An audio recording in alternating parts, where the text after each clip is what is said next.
Hello, I'm going to show you five stretches, 5 easy exercises you can do to mobilise and stretch off and sort of get some strength into your hip.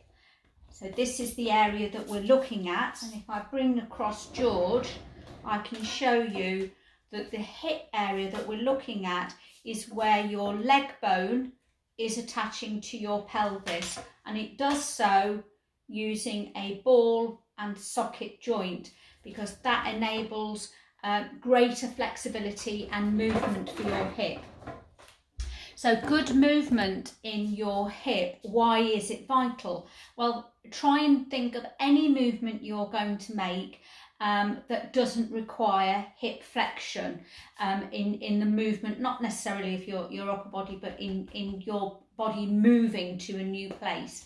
So if I take a step forward, I'm flexing my hip as I take the step.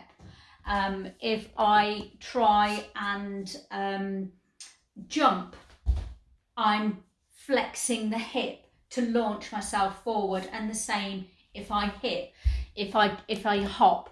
So there isn't really any movement you can do to move around that doesn't need you to be able to flex your hips. And we really overuse our hips during the day. So whether you're sitting at a table to eat a meal, you're driving a car, you're sitting at a desk, even when we're sleeping, where some people sleep in a sort of fetal position, all sort of crunched up, you're flexing your hips. So there's not really many times of the day where your hips are able to relax and stretch off and not be in a working capacity. So it's quite easy for our hips to become overused and for us to start to feel a bit of ache and pain as we move in the hip. And also, if you can imagine that ball and socket joint, if we get any misalignment with the hip, or if arthritis starts to set in, then that ball and socket joint starts to deteriorate with the ball hitting the socket part and creating a bit of clicking and feeling of pain as you move. So the first thing we're going to do, if I get the camera in the right position, is we're going to make this hip, we're going to sway your leg. This is called a leg swing. And what we're doing is we're just trying to mobilize and stabilize the hip joint. So this is a freeing exercise for your hip. Now, if you find that a large movement is difficult, then take it down so that it's a small movement. So what I want you to picture in your mind is that, think of that executive desk toy where you've got the 4 silver balls and you set them off and they're just swinging from side to side almost of their own accord. You want to get that freeing type of movement, swaying from side to side. It's a good mobility and stabilizing exercise. So the next one we're going to do is on the floor. And for this is also a hip mobilizing exercise. So you're on the floor. A good thing to bear in mind here is pulling in your tummy to support your back. We don't want to put any pressure on the back. So I'm going to be lying face down and my knees are going to be bent. So you should be able to see my legs here, and all I'm doing is moving the legs, crossing the legs forwards and backwards. So what I'm doing there, remember that ball and socket, is I'm just getting it to move in its socket. So we're getting again a little bit of freeing off, mobilizing that hip ball and socket joint. Again, like the leg swing, you can either make it big movements or small movements. So the choice is yours depending on how your hips are feeling. So I'm going to come up onto because I'm going to explain the next one, which is called a hip adductor squeeze. So you're going to need some props for this. You can either use a soft ball, or if you haven't got a soft ball, a cushion will do. I'm going to use the soft ball because I've got it.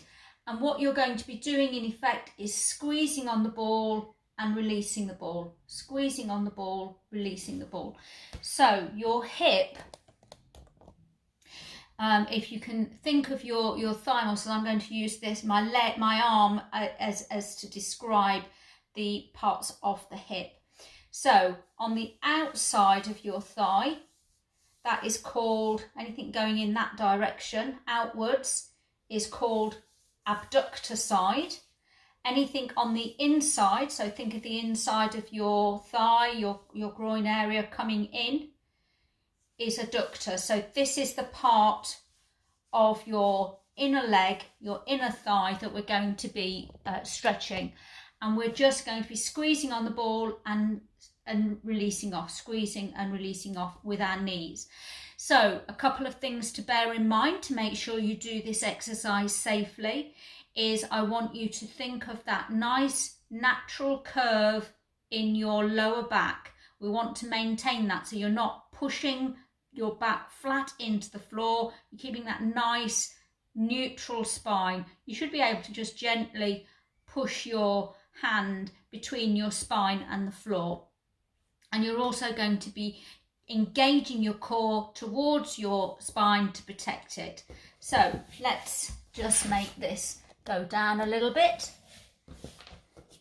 Putting the ball between my legs and my knees. And I'm squeezing for a count of 5, releasing for a count of 5. Squeezing, releasing. You might want to breathe out as you squeeze, breathe in as you release. Breathe it out for 5, release the 5. So that is a good one for getting your inner thigh, a part of your hip joint, to work a little bit, because we want to strengthen all those muscles that are attaching around the hip.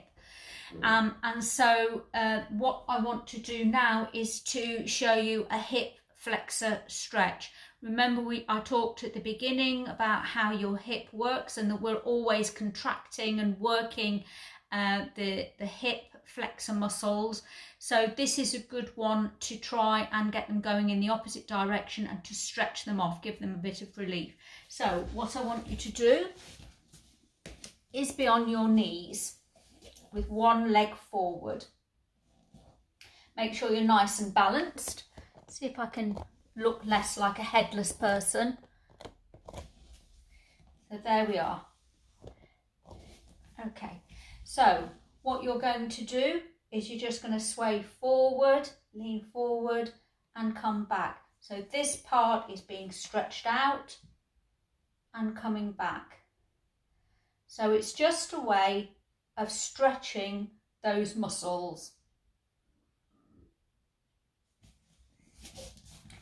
So that is a good one if you've been doing a lot of driving, you've been sitting down a lot. It's a good one to relax off your hip stretch and give them a bit of stretch in the opposite direction than they've been working on, and giving them a chance to ease off. So that is a good one to do. Think of doing something along the same lines as the adductor one that we've just done. Think of doing one set of 5, moving up to one set of 8, and then you can sort of repeat it, 2 sets of 5, 2 sets of 8. So always err on the lower end if you're starting these, because you're in a bit of pain, then sort of going gung-ho and doing lots, because we're wanting to make sure that you're working within and sort of your ability to do the exercises.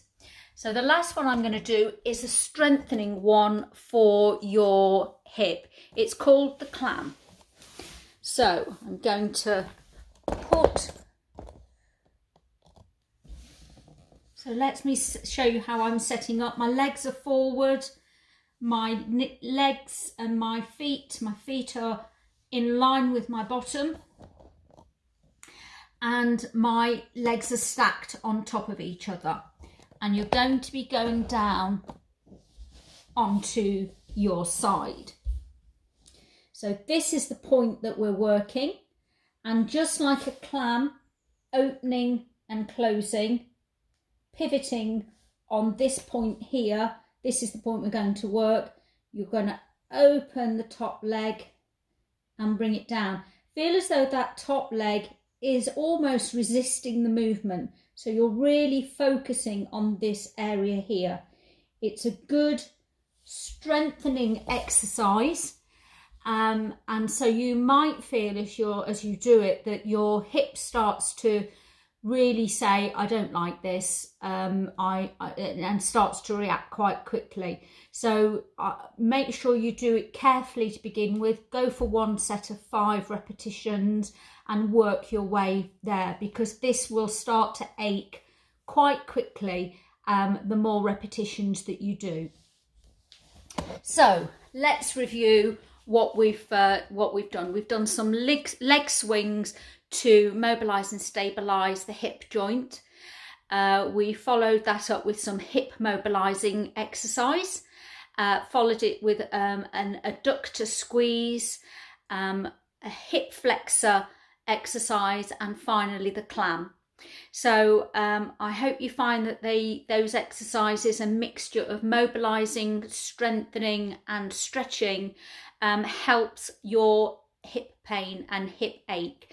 If you have any questions, then obviously put a note in the comment below, and I look forward to seeing you again soon. Bye.